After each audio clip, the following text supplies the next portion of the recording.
जदयू कार्यकर्ता सम्मेलन में अवलेश सिंह बोले, जन भावनाओं के साथ खिलवाड़ कर रही है भाजपा। जदयू के प्रदेश महासचिव ने मुंबई में हुए उलटफेर को लेकर कह दी बड़ी बात।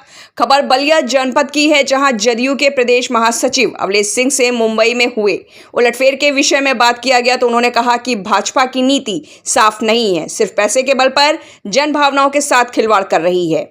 वहीं भाजपा सरकार पर जमकर निशाना साधा।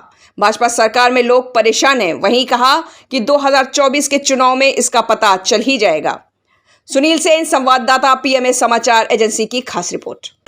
जेडीयू के लोकसभा चुनाव से पहले कार्यक्रम को किस तरह से देखा जाए, चुनाव की तैयारी? आज यहाँ पर कार्यकर्ता सम्मेलन है बलिया जिला का। जनता दल के सभी प्रमुख साथी जो पुराने हैं, नए हैं, सब लोगों का आज यहाँ पर एक समागम है और समागम के माध्यम से जो देश की राजनीतिक परिस्थितियाँ हैं उसके बारे में भी और संगठन को और कैसे बढ़ाया जा सकता है, संगठन को धारदार कैसे बनाया जा सकता है, इसके बारे में भी यहाँ पर चर्चा होगी। और इसके साथ साथ जो हमारी सदस्यता अभियान और राज्य भर में चल रहे हैं उस सदस्यता अभियान की गति को और कैसे रफ्तार दिया जा सके, इसके लिए कार्यक्रम आयोजित है। और ये हम लोग चुनाव के समय ये कार्यक्रम नहीं कर रहे हैं, बल्कि इसके केवल 4 महीना पहले भी मैं आया था और आसपास के 3, 4, 5 जिले में भी कार्यकर्ता सम्मेलन किया था और वहाँ पर कार्यक्रम अच्छे हुए और सदस्यता अभियान भी हमारी तेज चल रही है। तो हम चुनाव के देख कर के काम नहीं करते हैं, लेकिन देश के सामने जो अभी परिस्थितियाँ हैं, जो चुनौतियाँ हैं, उसके लिए अपने कार्यकर्ताओं को तैयार जरूर कर रहे हैं। मतलब जिस तरह से महाराष्ट्र में देखा गया कि जनता पार्टी का दूसरा कोई काम बचा है, दूसरे पार्टियों को तोड़ना है, पार्टियों को तोड़ करके अपनी क्षमता को बढ़ाना है और वो बढ़ाते रहते हैं। उसकी चिंता न हमें है और न इस संगठन चलाने वाले लोग हैं। पार्टियां टूट रही है, टूटेगी, उसकी चिंता नहीं करनी है।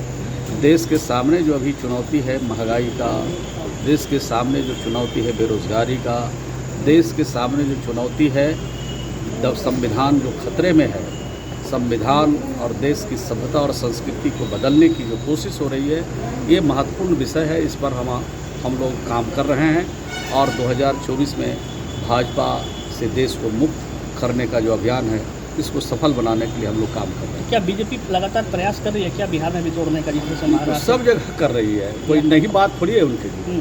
अभी तो तोड़ फोड़ करके ही वो बड़े पार्टी अभी तक बने हैं और इसका खामियाजा उनको 2024 में भुगतना पड़ेगा। मूल जो मुद्दा है देश के सामने जो चुनौती है, उसको भटकाने के लिए मूल विषय से इतर बात कह के देश में जो काम कर रहे हैं उसके लेकर के लोगों में काफ़ी आक्रोश है। पूरी देश की जनता तैयार है।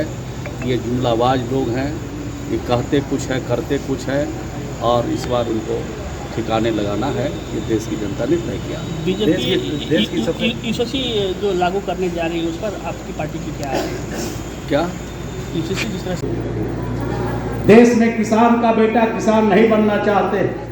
जब हमने कृषि विभाग के एक मीटिंग में हमने अधिकारियों से कहा कि आखिर ये बताओ कि डॉक्टर का बेटा डॉक्टर बनना चाहता है, प्रोफेसर का बेटा प्रोफेसर बनना चाहता, वकील का बेटा वकील बनना चाहता, आईएएस का बेटा आईएएस बनना चाहता है, एसपी का बेटा एसपी बनना चाहता है, आखिर किसान का बेटा किसान क्यों नहीं बनना चाहता? आप सोचो, समझो, विचार करो और इसका जवाब दो। तो देश में किसान का बेटा किसान क्यों नहीं बनना चाहता? किसान की खेती घाटे में जा रही है, किसानों पर कहर ढाए जा रहे हैं। एक तो सरकार की मार है और दूसरी तरफ प्राकृतिक का भी मार किसानों पर कम नहीं पड़ रहा है। दो मार से किसानों को आगे बढ़ना है, दो मार को झेल करके हम किसानों को आगे बढ़ना है। तब भाई विपक्ष का नेता और हम कार्यकर्ताओं की इच्छा यही है कि नीतीश जी के ऊपर कोई दाग नहीं है, अच्छे व्यक्ति हैं, 18 साल से शासन सत्ता का अनुभव है। एक बिहार स्टेट, उत्तर प्रदेश के बाद बिहार स्टेट माना जाता है, देश में बड़ा माना जाता है राजनीतिक दल से, पॉपुलेशन के हिसाब से। तो देखा जाए तो 18 साल से जो सत्ता चला रहा है उसको देश को चलाने में कोई भी असुविधा नहीं होगी और देश की जनता के हित में निर्णय ले सकेंगे तो बेहतर होंगे। बाकी तो हमारी सभी पार्टियां जानती हैं क्या होगा, जैसा निर्णय होगा उसको लोग स्वीकार करेंगे। जितने भी बाहुबली हैं, नहीं, हमारी पार्टी कोई भी बाहुबली को पसंद नहीं करती है, किसी अपराधी को पसंद नहीं करती है। और जहाँ तक कि आज के डेट में महागठबंधन कोई अपराधी को पसंद नहीं करता है और ना किसी भी इस तरह के आदमी को पसंद करता है। हम लोग का साफ सुथरा व्यक्ति ही चुनाव लड़ेगा और वो बेहतर परिणाम देगा, अच्छा